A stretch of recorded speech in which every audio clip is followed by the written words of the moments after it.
Olá, sejam bem-vindos ao Band Entrevista. Medicina Segura.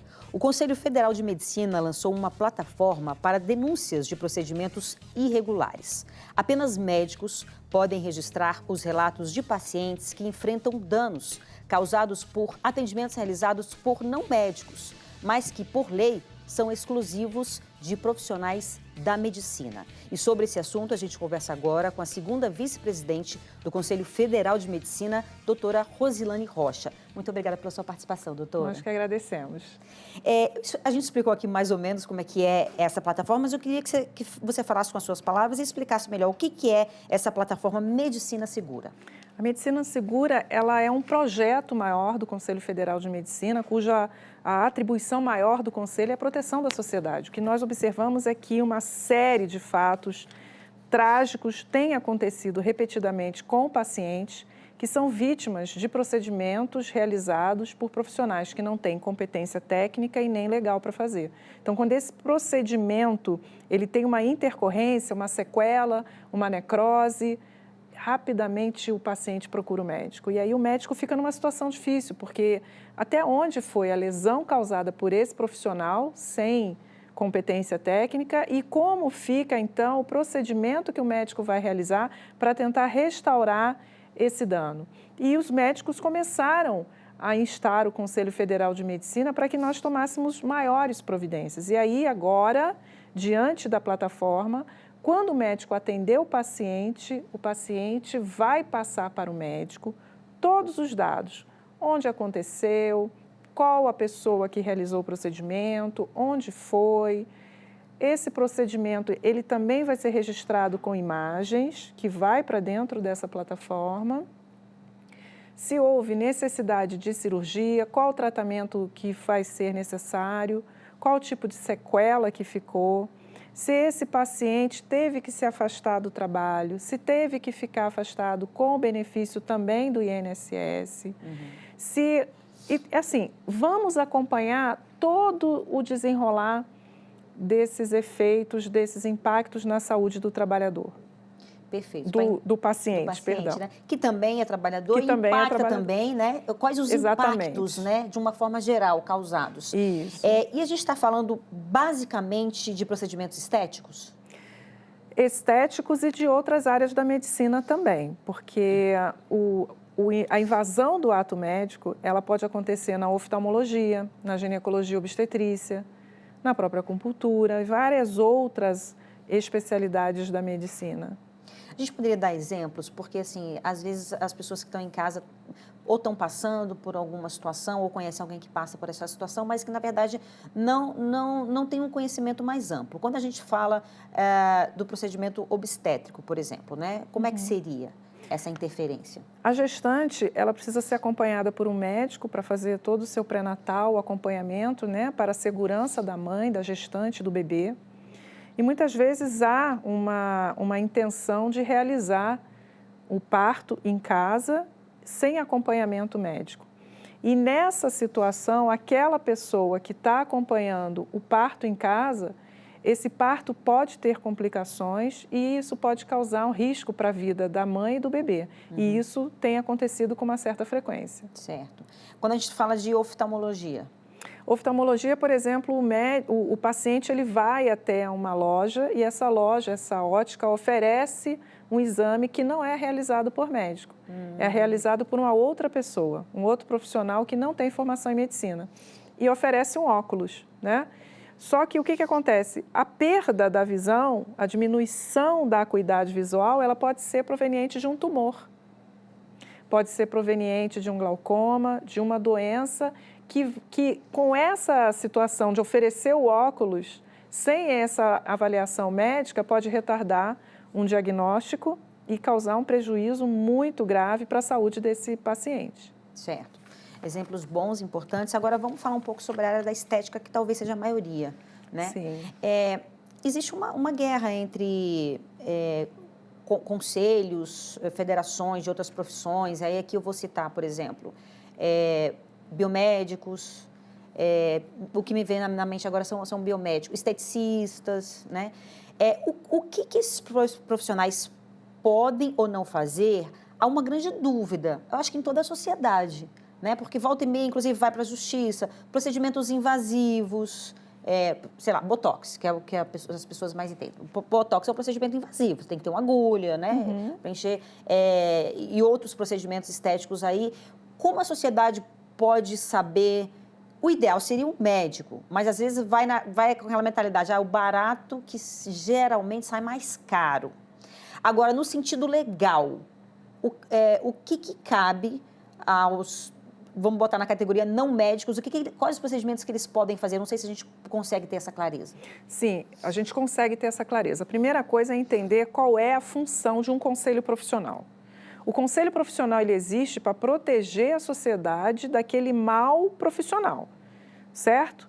E cada profissão, ela tem uma lei que regulamenta a sua atividade. Então, a medicina, a odontologia, a enfermagem, a biomedicina, a fisioterapia, a farmácia, todos nós temos uma lei específica. Essa lei traz exatamente as atribuições de cada profissão.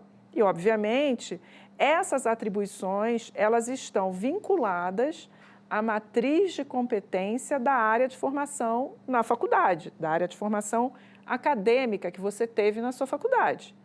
Então, o que acontece? Muitos conselhos profissionais estão tentando legislar por meio de resoluções, que são instrumentos infralegais. Nenhum conselho profissional pode, por meio de uma resolução, dar atribuições aos seus afiliados que não estão previstos em lei. E o que tem acontecido é exatamente isso. O conselho profissional, ele entende que pode dar mais atribuições a esse tipo, a essa categoria, e começa a fazer uma resolução e ali começa a dar atribuições que são privativas dos médicos. Esse é o grande problema. Até porque quando o paciente ele procura realizar um procedimento estético, mesmo para o procedimento estético, é necessário fazer uma avaliação clínica, um exame físico, mental, para fazer a melhor indicação terapêutica para aquele caso. Porque muitas vezes há até contraindicação. O paciente chega para o médico, pede para fazer um procedimento, o médico faz uma avaliação clínica e contraindica. Como aconteceu, num passado tão longínquo, com um jovem de 27 anos que procurou uma profissional que não tinha competência legal e nem técnica para fazer um peeling de fenol. E esse paciente morreu. Morreu porque não houve uma avaliação clínica, não foram tomados os cuidados que deveriam ser tomados, não foi realizado o procedimento da forma que deveria ser realizado.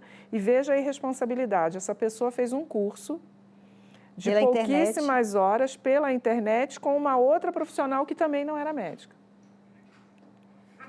Complicado. Então, assim, procedimentos invasivos, eles precisam ser realizados por médico. É simples. Se aquele profissional ele não tem competência para resolver aquela intercorrência, ele não tem competência para realizar o procedimento. Então, esse é o raciocínio. Porque você tem que pensar nas consequências, se der errado, né? Acho que é isso. Você tem que pensar assim, e se der errado? Eu chamo o médico? Eu consigo resolver? Entendeu? É isso. Eu tenho estrutura, porque também tem isso, eu tenho estrutura no meu ambiente, mas mesmo se não tiver estrutura, não tem capacitação também. Não tem capacitação. Não estudou para isso. Não. Cada um tem que ficar no seu quadrado, não é assim? Exatamente. Isso, por exemplo, você deu o exemplo da biomedicina. O Conselho Federal de Medicina já ganhou na Justiça e já tem sentença sobre a proibição para que esses profissionais realizem procedimentos estéticos. Pois é. Então, isso já é fato. Já é fato. Eles não podem realizar nenhum procedimento estético invasivo. Isso. Ou, né? Não. Pelo que está na lei deles, não pode realizar. Até porque, se você for olhar, a finalidade do biomédico é outra. É trabalhar em laboratório, não é isso? Exatamente. Ou eu estou errada? Não. É exatamente isso que está na legislação. E esse é o problema. Porque desde a Constituição Federal de 88, lá está escrito que é livre o exercício de ofício ou profissão, mas resguardada as especificações que a lei estabelecer em cada profissão. Ou seja, se a sua profissão tem uma lei e que dá atribuições, por que o conselho profissional está extrapolando dessa lei? Isso daí causa risco sério para a população. E a função do conselho profissional é proteger a sociedade e não agir de forma a levar risco e perigo para a sociedade. Pois é, e aí a sociedade fica nessa porque, primeiro, tem o desconhecimento, a ignorância, né, de não entender se der problema, quem que pode resolver, se aquele profissional pode ou não resolver. Segundo, também tem umas coisas que ao meu olhar, são estranhas. Por exemplo, doutor, às vezes é um biomédico, né, doutora tal, confunde também a população. Até porque a gente parte do pressuposto que doutor é quem tem doutorado, mas tudo bem, a gente chama os médicos de doutores, ok, a gente já Desde Dom Pedro. Desde Dom Pedro, chamamos médico os médicos e advogado. de doutor. Exatamente, médico e advogado. Agora, você entendeu, você vai no jaleco, ou então a pessoa está no jaleco, doutora, não sei o quê, ela não é formada, ela fez biomedicina. Então, isso também confunde. Então, são várias coisas que confundem, né, as pessoas. Leva a população a se enganar, porque eles veem uma pessoa de jaleco branco com a nomenclatura doutor à frente do nome. Então, eu devo estar diante de um médico. É assim que pensa a população. E se sente, assim, até um pouco constrangida de perguntar, você é médico? Então, o que a gente... Qual a sua especialidade? O que a gente tem orientado para a população?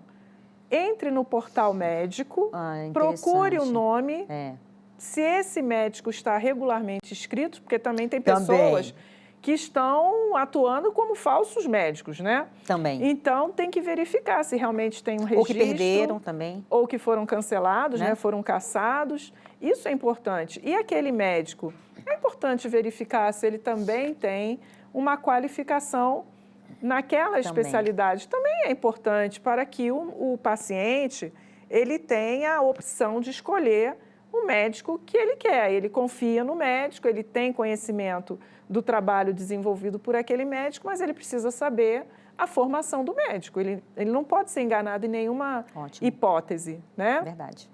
É isso. Agora a gente faz um breve intervalo e volta daqui a pouco, eu te espero.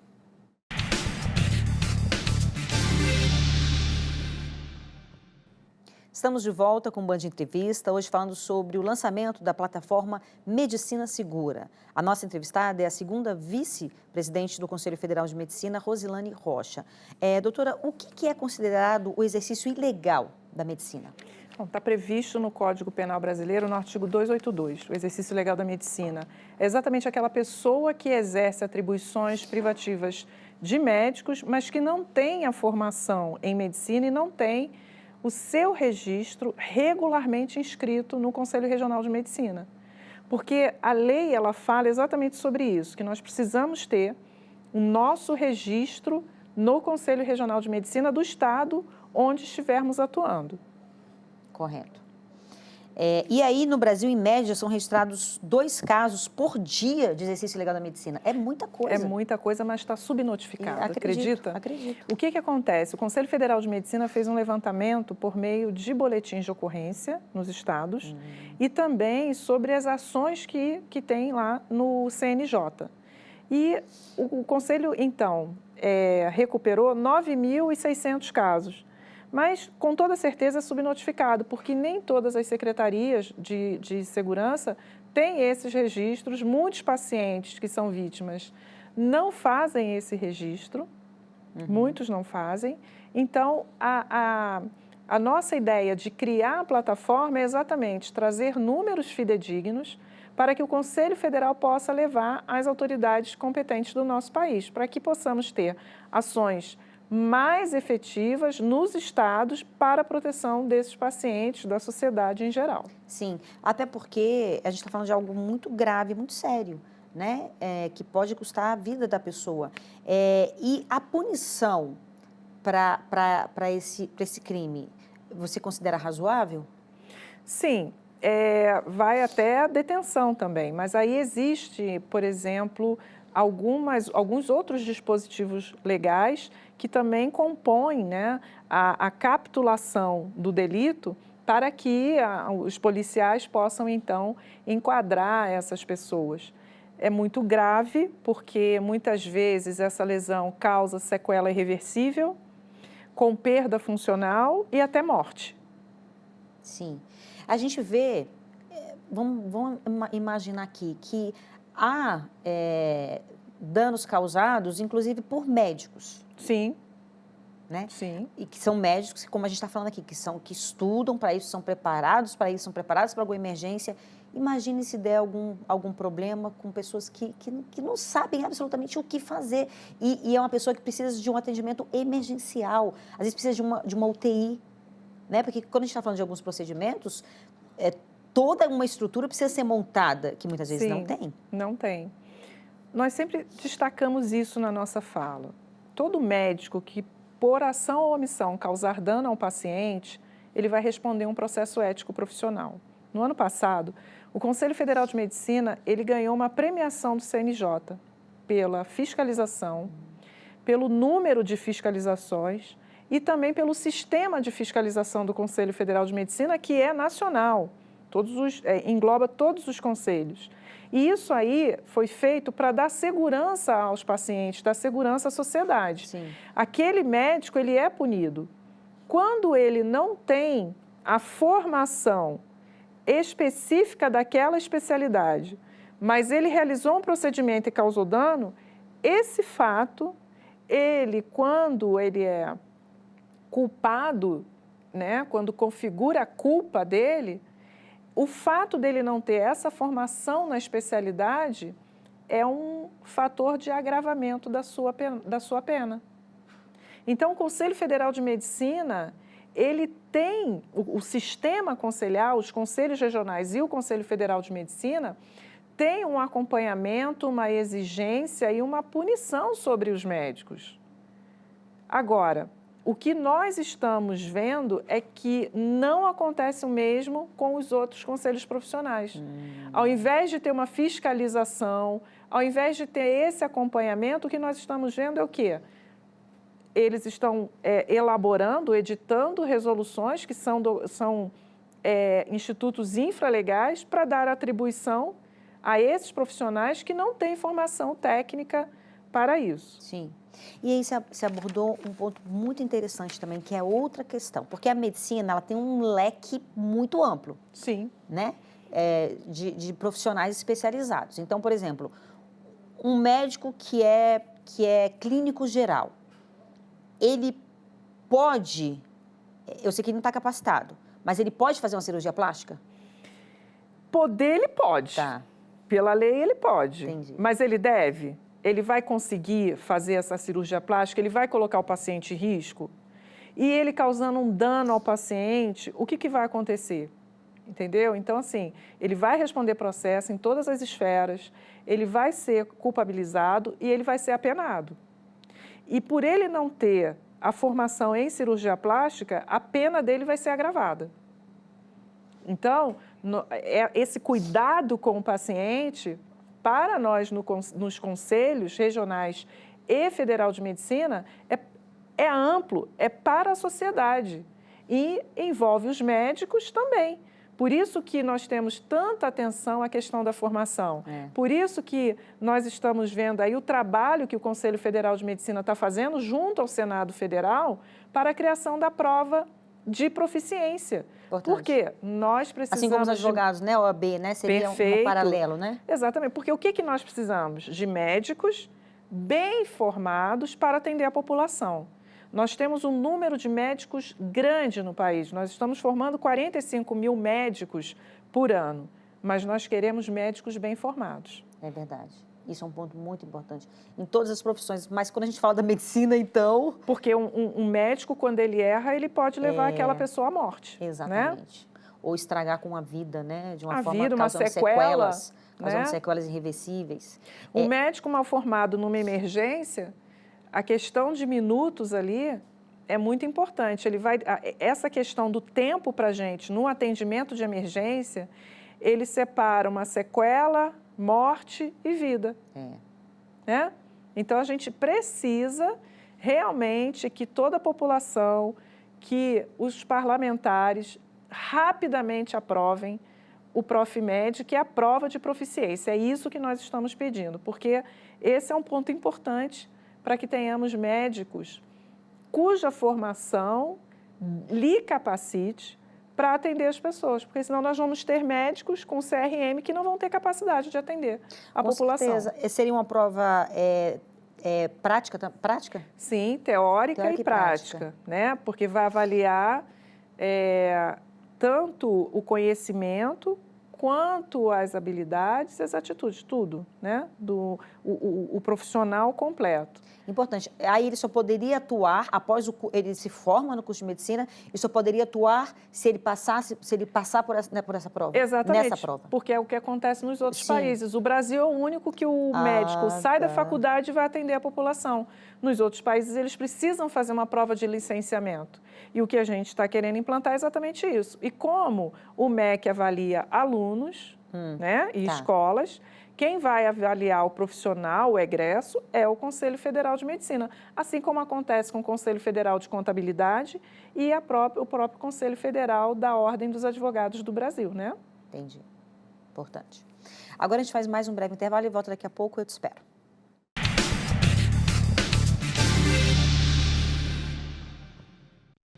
Estamos de volta com o Band Entrevista, hoje falando sobre o lançamento da plataforma Medicina Segura. A nossa entrevistada é a segunda vice-presidente do Conselho Federal de Medicina, a doutora Rosilane Rocha.